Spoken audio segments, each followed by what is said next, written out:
So tribes, why do they matter? Why do they matter? I mean, where can we start with this? Why do tribes matter for men? You know, I think a lot of guys find it pretty lonely out there when it comes to navigating the world, finding people that get it.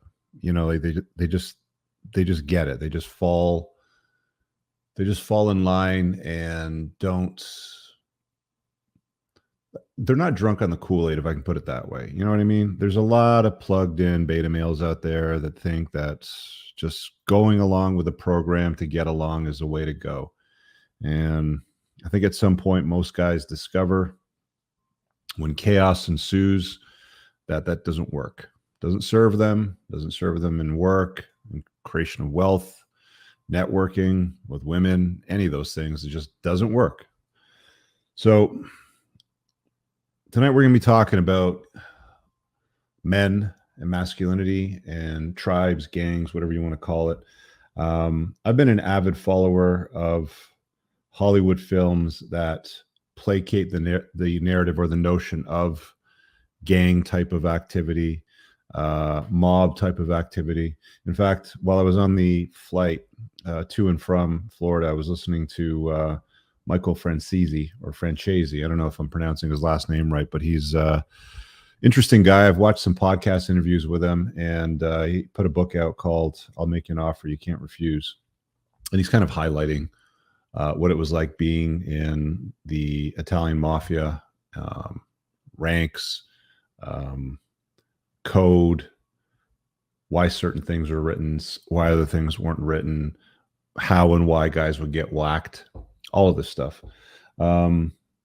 So to say that I have an interest in it is an understatement. Back in the day when I was a 20-something-year-old, and I talked about it in my book, The Unplugged Alpha. If you haven't read it, get it. It's on Amazon. There's a second revision coming out very soon. I'll talk about that in a bit. But I talk about in the book a chapter on why it's important for a guy to own a motorcycle. So I think I'll start there because childhood tribes that I've had were different. I mean, you can't call Boy Scouts a tribe. You know, it's just not.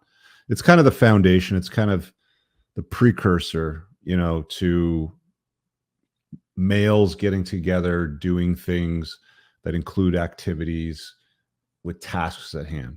Basic stuff, putting up a tent, collecting firewood, striking matches, getting a fire going, basic stuff, right? But I think I really observed it coming into its own when I got on a motorcycle. And I'll tell you why.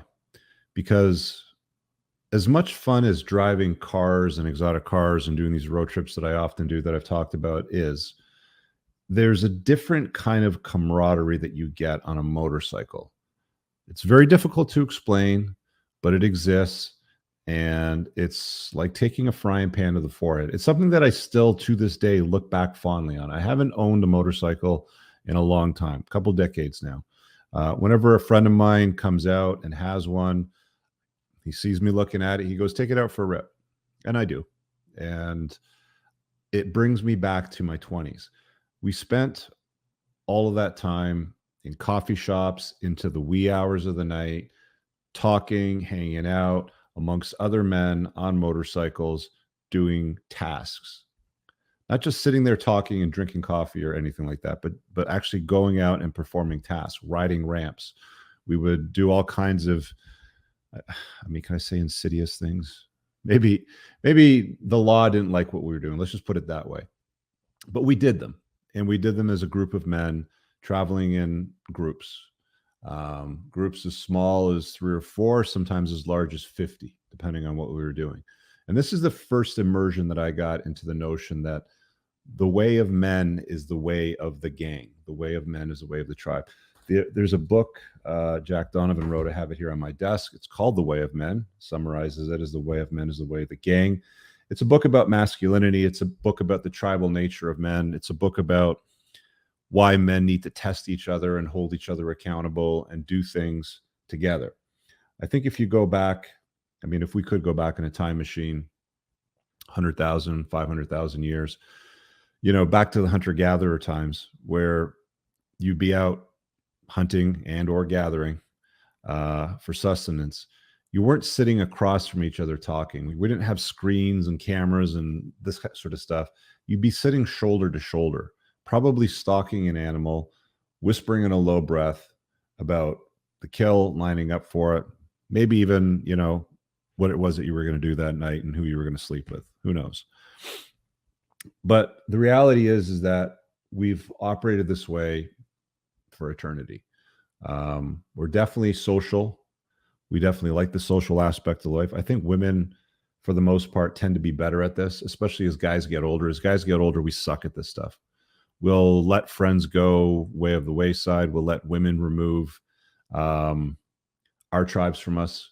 If you're a guy that was into playing hockey, pickup hockey, or ball teams, all kinds of stuff. I see guys do this all the time, and oh, you don't have time for that anymore. We have a household to run. We have this to do. We have that to do. And guys will abandon their friendships and their tribes that they have, to placate her whims and desires.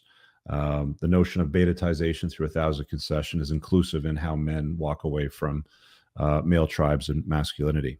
All right, let me get into these notes over here. So I talked about the notion of realizing the reality of tribes when I was a lot younger. Motorcycles was basically where it started off for me, man. It's just real. It's real. So let's talk about where you're not going to find good men that are good at being men. I think, again, I go back to Donovan's, definition, because everything that I've seen out there, when people start diving down these rabbit holes and talking about masculinity and tribes and men and all that sort of stuff, most of them get it incredibly wrong. Okay.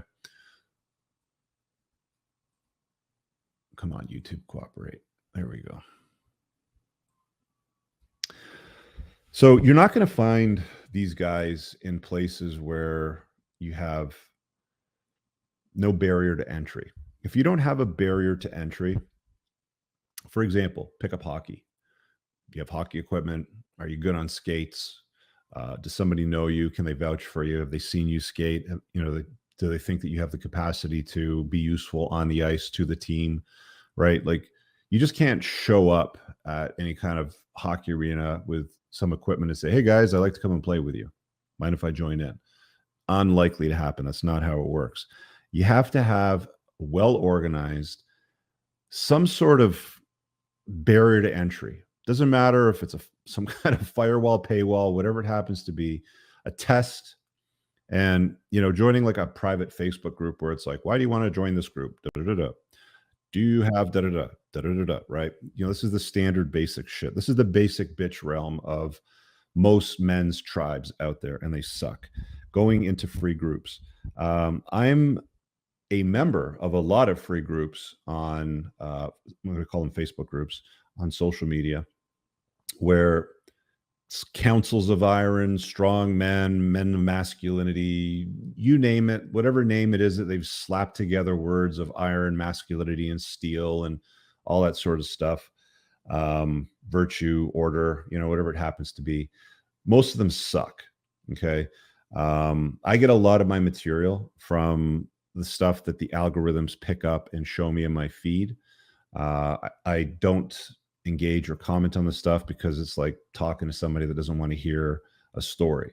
But what ends up happening is it sends the algorithms, which I find useful, send me anything that's trending. And it's always the same stuff.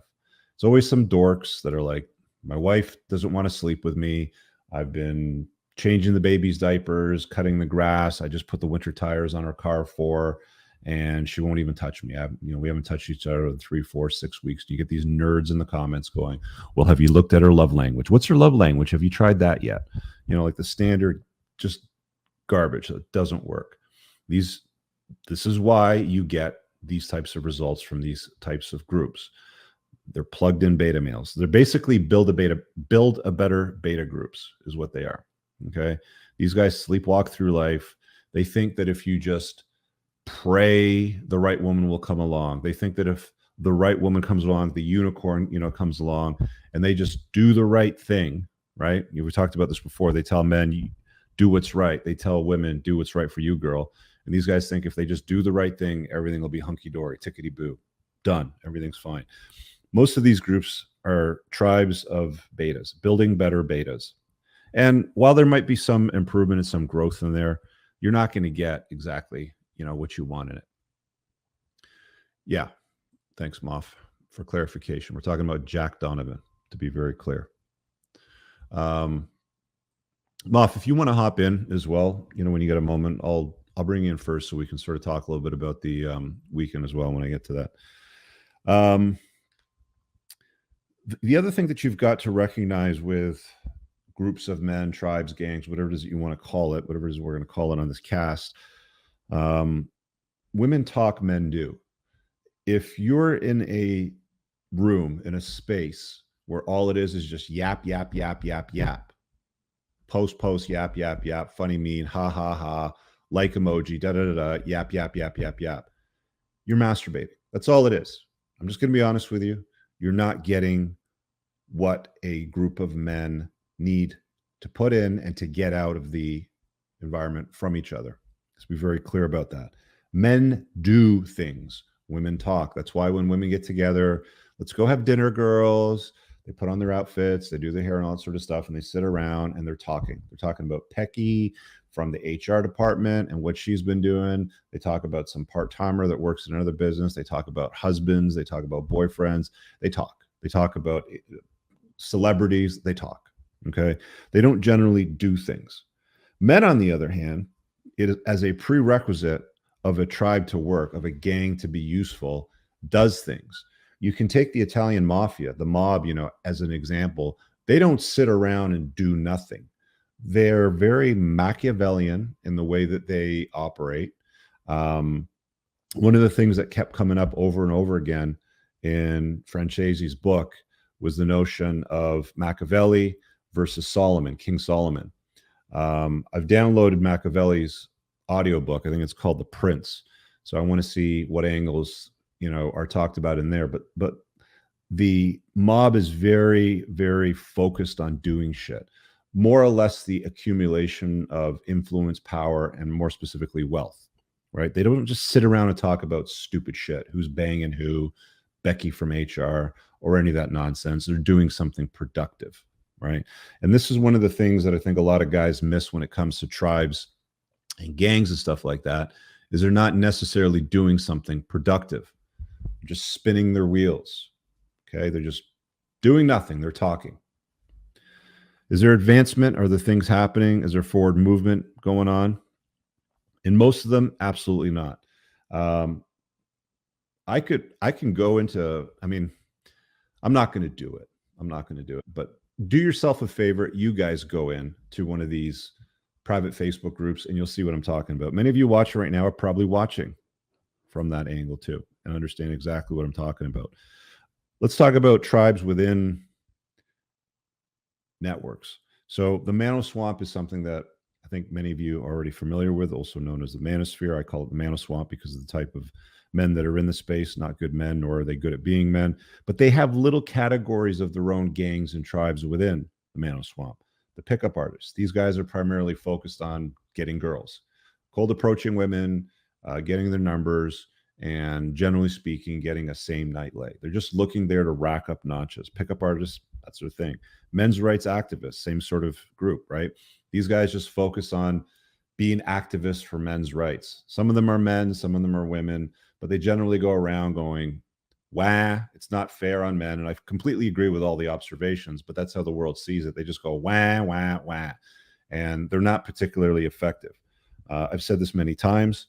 For the type of activism that these gangs of men, the MRAs, are about, the way to make it work is only going to be if you get the gals together in the thousands, ideally tens or hundreds of thousands, marching on Capitol Hill to change laws that are hostile towards men, but they'll never do that. They'll just talk.